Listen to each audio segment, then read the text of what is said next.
4 दिवसांपूर्वी कोल्हापुरातील शिवाजी पेठेतील एका महाविद्यालयात तरुणांच्या 2 गटात एकमेकांकडे बघण्यावरून वाद झाला होता. यातूनच सुभाषनगर, जवाहरनगर परिसरातील टोळक्यानं सोमवारी मध्यरात्री गंजीमाळ परिसरात धुडगूस घातला होता. दुचाकीवरून हातात शस्त्र घेऊन आलेल्या टोळक्यानं टिंबर मार्केट, गंजीमाळ परिसरात दारात पार्किंग केलेल्या वाहनांना लक्ष्य केलं होतं. या परिसरातील 8 ते 10 दुचाकी आणि 8 ते 10 चारचाकी वाहनांची तोडफोड करून मोठं नुकसान केलं होतं. तरुणांच्या 2 गटातील वादात सर्वसामान्य नागरिकांनी दारात पार्किंग केलेल्या वाहनांचा टोळक्यानं चुराडा केला होता.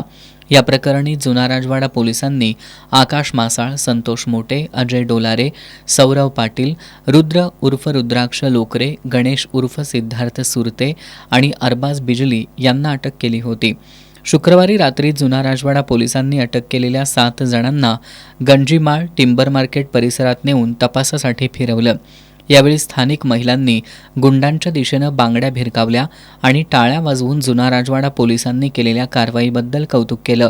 यावेळी शहर पोलीस उपअधीक्षक प्रिया पाटील, जुना राजवाडा पोलीस ठाण्याचे निरीक्षक किरण लोंढे, राजारामपुरीचे पोलीस निरीक्षक सतीश होडगर यांच्यासह जुना राजवाडा पोलिसांचा मोठा पोलीस फौजफाटा परिसरात तैनात केला होता.